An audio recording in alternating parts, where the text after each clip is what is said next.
Hello, my name's Stephanie Toman and I run the ICDL programs. Some of you may know me from previous courses, for example A126, A226, A250, etc.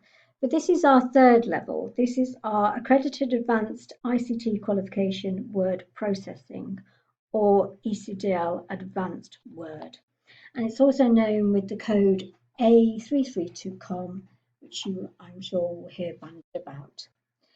We're going to do the lectures week by week. So if we look at the first slide, week 2, you can see that the sections that are in the manual, so when you look at the full manual of the course, the syllabus, the content, what it is you need to know in order to pass this exam, that is all here. So it's all following the manual in sections. So we've got section 2, text editing, 3, paragraph editing, etc., etc.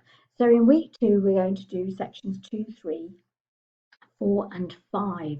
And then after I've done the demonstrations on these, I'm going to do a video again that covers the weekly revision exercises that go with each of the week lectures. So there's questions 1 to 13 on the weekly revision, which we'll have a look in a separate video, and that will cover these areas. Okay, so that's good for practice if you can do it yourself, and then if you need some help, you can watch the videos. So let's go to the documents that we're going to use. I'm going to use the lecture materials. Make sure you do use the correct materials to do these exercises, otherwise you won't find what you need. So make sure you're not in the weekly revision materials, you need to be in the lecture materials. So when you open up the 332COM lecture materials of Aula, you should see week 2 sections 2, 3, 4 and 5. If you double click on that, then you should see the same format as we've just seen in the slide, 2, 3, 4 and 5. So these are the sections that I'm now going to cover. If we open up the text editing and then the mixed demo doc or docs. Okay, so when I come on to demonstrate the syllabus or the skill set that you need for this particular part of the exam, I'll be showing you a document, as this is, with the syllabus feature that we're using, the find and replace in this case. And the find and replace feature allows you to search for words, phrases and sentences. And you may have used this when you've done ICDL before or on your own, whereby you're looking for a lot of instances with a word and changing it, replacing it very quickly with this feature so that you don't have to search all the way through your document. You could spell somebody's name incorrectly, for example, and change it in a matter of seconds. And the thing is, when you're looking for something, even if you use find, it's quite easily missed if there's a lot of instances. So this is very useful. However, when we come to advanced word, there's a little bit more going on. As it goes on to say, you can also use it to find and replace other items, page breaks, paragraph marks, font, paragraph formatting, and in this case, it's going to be looking for before spacing. So this is a feature within the syllabus that you would be expected to use. So this is asking us to do find 6 points before spacing and replace with 10 point before spacing. And it won't have find and replace in the exam. You need to know that's the feature that you're using. So if we go into the replace up here on the home tab, you can see that's what it does on the tin if you read it. Click on there, and then we have the find, which some of you may know already from just finding something, the replace, which is what we're going to use, and then the go to, which will go to different areas. And just to state something at the moment, the section area, notice down here on my task, above the taskbar on the status bar there, you've got sections. The sections is on in advanced word, and the way that sections gets brought on is to tick on a right click on your status bar, you will tick the section area. This is something that's on in the exam, because if you wanted to go to a particular section, let's make sure my number lock's on, let's try that again, and then go to, you can see that if we go to and close, there is only one section in here, so that's not really very helpful. If I create a section though, it would go to there. So if let's say I create a section here, insert a section break, a continuous one, and now you can see that I now have a section 2. I'll just undo that. But that's what I'm getting at, is that in the exam, this section feature will be on. As you'll go through the syllabus, you'll find there's different ways of finding and making sure that you're in a particular section when you apply something. For now, though, we're going to stick with this process here. So we're going back to the Home tab and the Replace. And we need to drop this down in order to see other items that we can use other than just words. So in here, we have the option to go through this Format tab. So the first thing we've got to do is place our cursor in the Find What, go into the Format and take yourself through this feature to go through up to the ribbon. So we're using the feature to go through and access the ribbon up here, and we need the paragraph. So if we clicked on the paragraph up here, we would get the same dialog box, but we're using the Find and Replace feature, which is behind here. Okay, so here's our before. So it's 6 points before. If we click on there, the PTs will come up 6. If you just mess around and click off things and pop in a 6, then go to the next one, it's not going to do it correctly. You need to make sure that you see the points there. Sometimes it can jump to line, sometimes it can jump to auto, so be really careful. It doesn't suggest or mention the after, so we just leave it blank and we're okay. So there's our spaces before, and it wanted us to replace that with a 10-point before. So back through, make sure we're in the right place with our cursor, back through the system again, go in here, click on the 0, make sure your PT's there, and you could type a 1 in front just to make life easier. So what we've done is we OK that. We've used the Find and Replace to find spacing before at 6 points, and we're finding that and replacing it with spacing before at 10 points. And then because it's Replace All, we click on Replace All, and it will tell us in the exam as well, if you're doing it on an online exam and the diagnostic, it will tell you how many replacements there should be.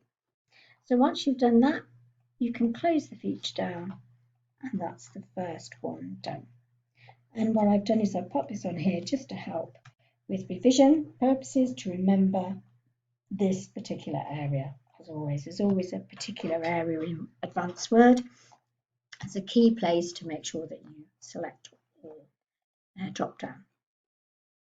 The next part, section in the manual and also the syllabus, is to use a feature called unformatted text. So what I want you to do is, if you've got some text somewhere and it's got a lot of different formatting, like red, bold, italic, if you wanted to copy it, but you don't want to carry the formatting with it, go to a new document. Instead of just paste, you can do a paste and then you can do paste special. This brings up the option to do it as unformatted text, so it doesn't carry the formatting with it. This is really useful when you bring things in from other applications or mediums and you want to start with something from scratch, then that has carried none of the formatting that was applied to the previous text. I'm not going to save that. So that's unformatted text using the paste special option. And there it gives you more control on how you copied text is added to the document. Okay.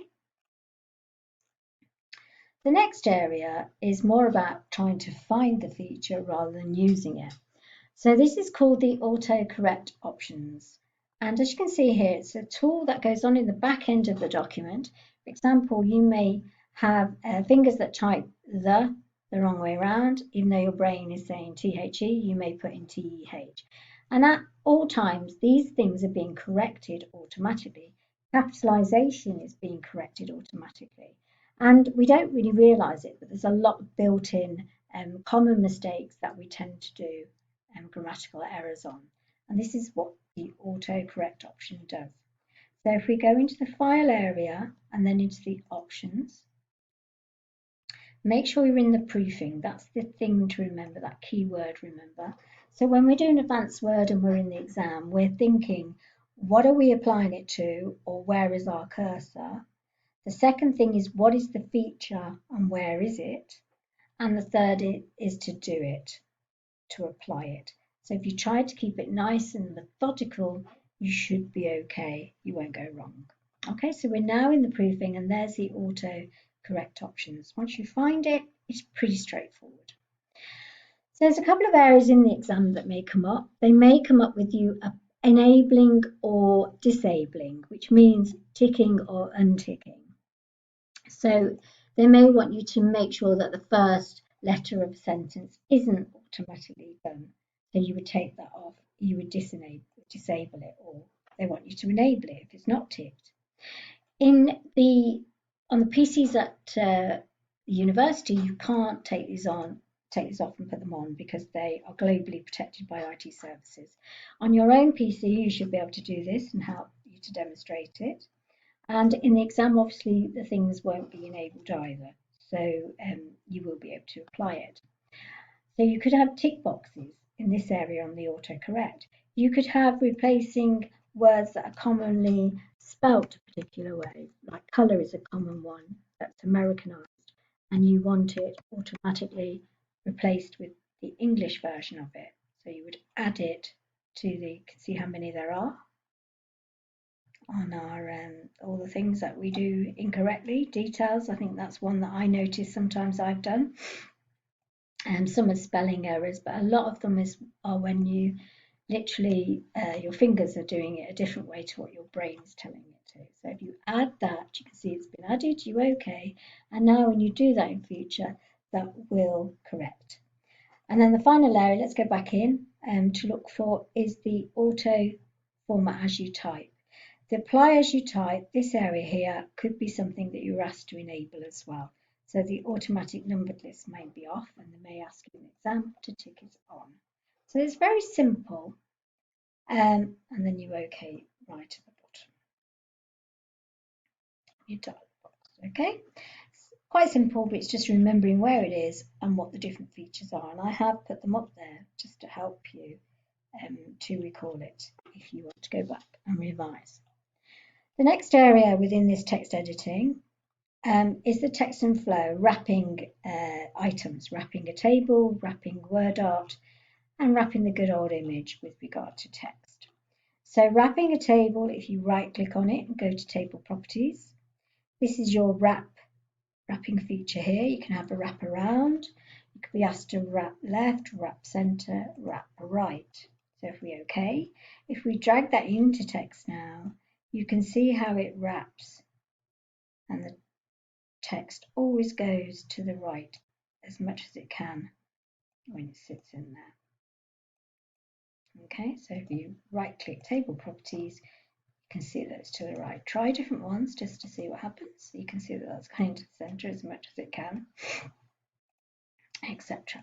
If you go down to the word art, go onto the edge of it, the border edge, and you can format the shape. So it's slightly different, or if you want to, you can actually right click and wrap text there.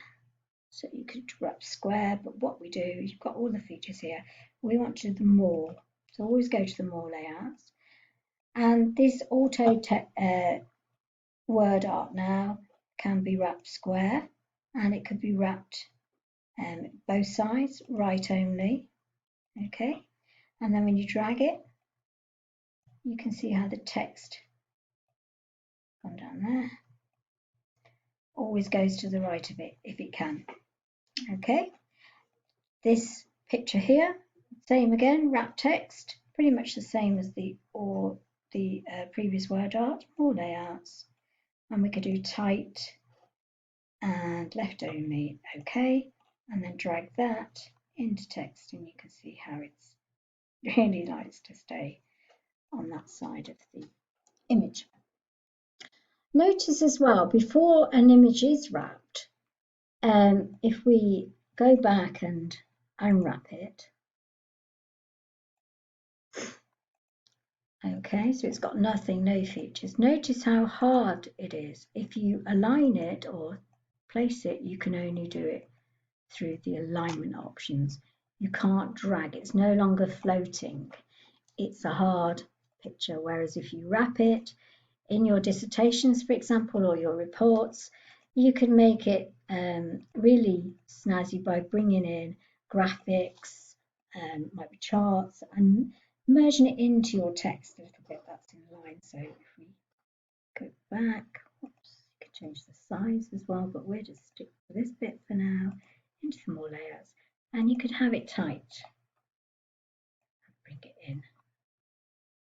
Okay, so it gives that a little bit more pizzazz, and makes your reader, I think, feel more comfortable with the flow. So that's wrapping. Quite a lot to do there. I'm going to close that now and not save. And we're going to look at the next section. Turn this off. Come out. And we're looking at number 3, paragraph editing, section 3. So we're going to open that one up. We've got a few different documents in here, and we're going to move through each one and look at the different syllabus items within them. So we pick up one, widows and orphans. 2 areas here. One's about paragraph spacing. We've done sort of single line spacing, double line spacing. You can either use the features that you've got if you go into your paragraph format there. So you've got all those features there, but you've also got your control and 2, control and 1, control 1.5. Oops. Okay, so they're all there on 1.15. Also though, you have these at least, exactly, and multiple. Multiple is the one that the exam particularly focuses on. So if we go to the heading, widows and orphans heading here, and we highlight it, if we right click, we can go into paragraph that way. It doesn't really matter. We can go up here, we can go into the group, and the launcher. What I call these little areas here are launchers, and then bring this box up. And you can see that we've got some extra line spacing going on here. So the multiple feature is here, and it will ask you to set it by something as well. So it'll ask you to change it to multiple line spacing and set at, in this case, 3.5. Okay, and you can see that the spacing changes quite dramatically there. So multiple line spacing set at or any of these, they're all on that drop down, are quite easy to use. The other area that I'm demonstrating here is the widows and orphans. I'm just going to put the control and A on, which highlights the whole document. So in the exam, what they could do, let's bring this down so you can see. They could do in the exam is they could ask you to apply just to a particular paragraph, or they could ask you to apply to the whole document. So control A is the whole document. When you right click after highlighting and go into paragraph, instead of staying in the indents and spaces, we're going to go into the tab line and page breaks. So you can see that widows and orphans is on. Widows and orphans on means that your wrap as you type keeps it on the page and wraps it as it does. This keep with next is on as well. If we take it off and OK, it doesn't make any difference. If we right click and go into paragraph again and we try keep lines together, watch these here and how they change. So what happens is keeping paragraphs together. So if they're up there and they're split over a page, it automatically throughout your document keep those next to each other. If you go into the paragraph again, keep lines together, take that off and OK, it'll go like that. If we go back in again, let's take that off, OK, and that doesn't really make a difference. So if we brought this paragraph up,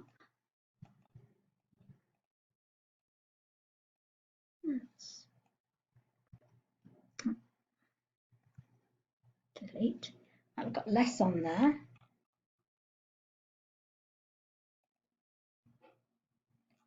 All right, so we've got it looking like that. Let's do just the last paragraph. So bring that down and we'll do this one. So just the paragraph this time. And keep your next. Just see how it brings the whole thing down. Take that off, put that on. And then finally see if we can make a difference. Sometimes it doesn't make any difference whatsoever. It's fine. The honour is the orphan. So it doesn't like the practice of leaving one word or one line, one sentence, split onto the next page. It's not good practice. So this feature will do that for you automatically as you write. So once you've typed up your document, this will be going on all the time while you're not aware of it. And that's called the widows and orphans feature, which is just in here. And pagination is another wording for it. So the widows and orphans control in the pagination. Okay, so that's that feature there. Just close that, not save. Let's open up styles, number 2. So styles need to be used in documents. I'll just bring this up a little bit so you can see. And they're there for lots of different reasons. So if you don't use styles, if you just type up a document and change the headings yourself manually, then you can't then go on to use automated features. So things like table of contents, they contain styles. So that's what they're picking up and they're automatically created are styles. So styles can be created from scratch. As long as you bring them in and use them correctly, then other features, like as I said, table of contents would be one, can be used automatically. We'll see that later. In the exam, what they'll be looking at, the syllabus area, is creating one, modifying existing one, and what they call update a style name, whatever that style name is, to match selection. So there's 3 areas that it's looking at. So first of all, let's bring up the styles. So you've got this little launcher here, and you can bring up the styles this way, preview, manage, and customize text styles in Word. So it's this like little window. So if we just look at this document for a moment, if I point at the history of Topperville heading, it's got a title head style. And if you hover on it, it'll tell you all the different formatting that's been applied to that style. If I point at the background style, it's a para head. And if I drop that down, there are 6 instances of it throughout the document. Now I click that, it will select them all. So that's the beauty of styles. It's not just having them to do one thing. If you were going to change all of them, you can pick all of them, all of those instances together and apply something different, which could come into the modifier. And the final one is to actually create something yourself in the existing document. We're going to change this to something else and then get a style within here to match it. Okay, so an existing style that's built into the system to match that. Okay, so let's do the first one. Let's create a style. So let's say the text style, it's called text at the moment. Let's make this body. Okay, so I'm going to highlight it or click in it. You have to be in the area because when you create a style, whatever you create applies automatically to where your cursor is. So let's try clicking in it first. Here's your create new style button just here. Brings up a dialog box. We've got a name, so let's call it body, the body text.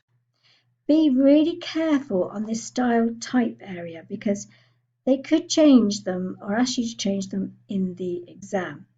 The paragraph style is the main one, it's the priority one. It's very old RSA language, but you can have character styles as well as paragraph.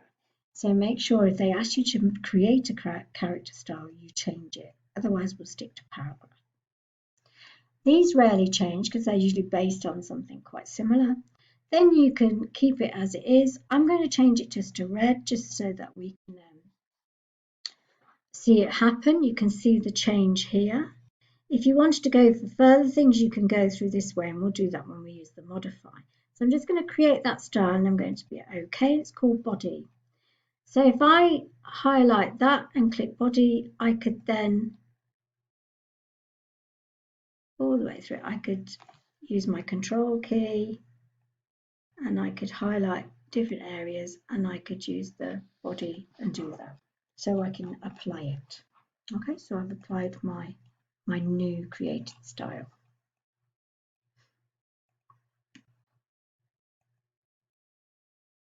Okay, the second part is the modify. So let's say we wanted to modify this background, these subheadings, if you like, or chapter headings. Let's call them chapter headings. I know they're not massive chapters. So these are chapter headings and we want to change them to numbered. We've been looking through our dissertation rules and regs, and it says it wants them numbered. So that's the formatting it's expecting from our particular school or faculty. So remember, like before, I highlighted the first one, went into the actual para head and clicked on the side drop down arrow, and then you can get to the modify. You can get to this in many ways. If you're used to using this, you do right clicks and all sorts, so it's up to you how you do that. But first of all, before I modify it, I'm going to select all instances. Remember, click on there and select all instances. And that way, when I modify it now, I can do it to all of them. So I've clicked, all the instances have been selected, click on modify. And then what I'm going to do is I'm keeping all the same information, but I'm going to go through this formatting area and I'm going into the numbering. So it's going up to here again, through the feature into the ribbon. And I'm going to put numbers 1, 2, in fact I might put them with brackets because they look better. I'm going to use the numbered aligned left, okay, brackets. Then I OK, I can see the sample there or example, OK again, and they're all done in a quick movement there. Okay, really quick, useful. The final thing that we can do is I can actually change this heading. Let's put it in red. Let's change it into Arial black, up it a bit to size 20. And then I'm going to make sure this has that applied to it. So I've got that highlighted, I've made the changes, I drop down on the title head and I update title head to match selection. And you can see that how that tallies with this. So that's the way that the question will be asked. It'll be asking you to make some changes, not modify, make some changes to a particular style, then update a style in there. It could be heading 1. They may ask you to do heading 1 or heading 2, heading 3, it doesn't really matter, and update a particular style name to match your selection or that selection. So there's the 3 areas: create, modify, and update. I'll just do the modify one more time, just so you're clear. So we highlighted the first one, we dropped it down, we picked up all instances. This time I'm going to take the numbering off, into the modify, into the format, numbering, back to none, OK, OK, and then back to where they were. Okay, so that's styles, create, modify, and update style to match. I'm not going to save that. The next area is multi-level. So let's just click on this, number 3, open this up. This is the final bit in this area.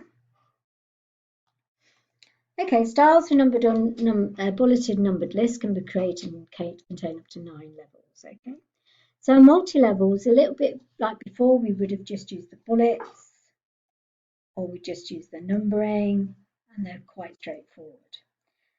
However, now we're getting a little bit more complicated. You can see here you can change set number values. So if I highlight the text, people when they're asked to do things to bullets tend to try and highlight the numbering or the characters. Make sure it's the text you're highlighting.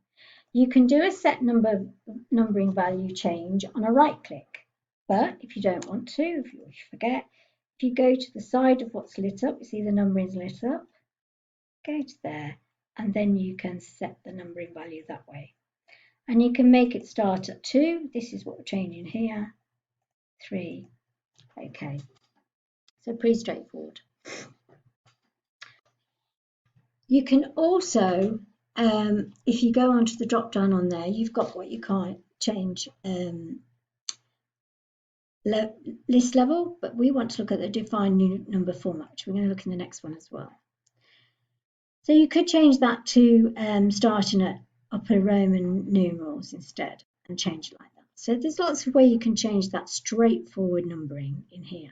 But next to that, we have what they call the multi-level list numbering. Okay, that's what we're going to move on to next. So here you've got your 1.1, 1.2, etc. So if we highlight the text, like I said before, and we can go to this here, we can do the define number format, or we can go into here and define multi-level lists. So let's look at that define multi-level lists. By defining multi-level lists, we can make the first one, I know it says lower here, but let's make it upper. You could make the first one upper Roman. That's the 2, the first number. The second level, we could make lower Roman numerals. The third level, we can make a lower ABC and then OK. And you can see how it can change. And then if we click in here and we add in something and we tab, we can then make it, the different levels start to kick in. OK, so that's multi-levels.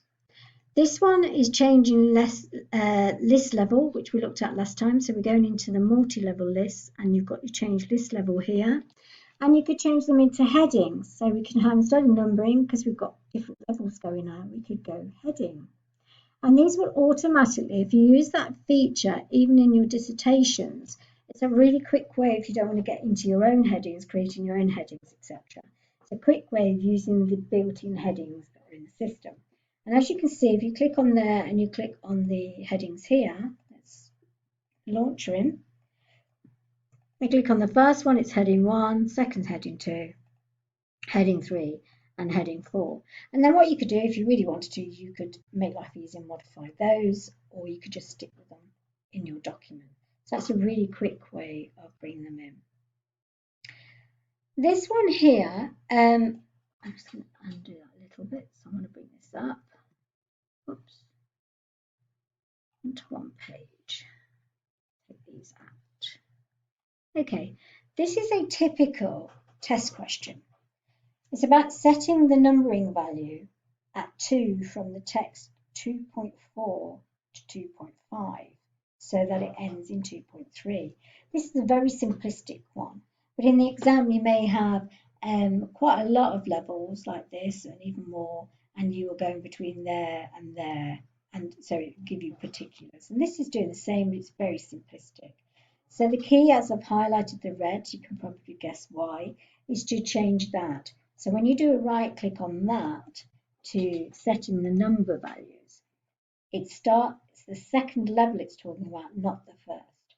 So it's starting at 4 and you want it to go down to a 2 because it's got a 1 there and you want a 2, and then you want it to end on 3. So do a set value for 2 and then it will fit the question. So keep your head, think about it, think about what you're changing, only highlight that and make the set numbering value meet that requirement.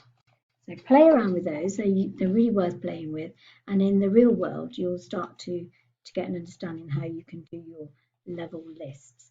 There's a demo in here of the widows and orphans for revision and pagination, so it shows what it affects and how it affects depending on which feature you would use, and that's just the widows and orphans on, nothing on at all.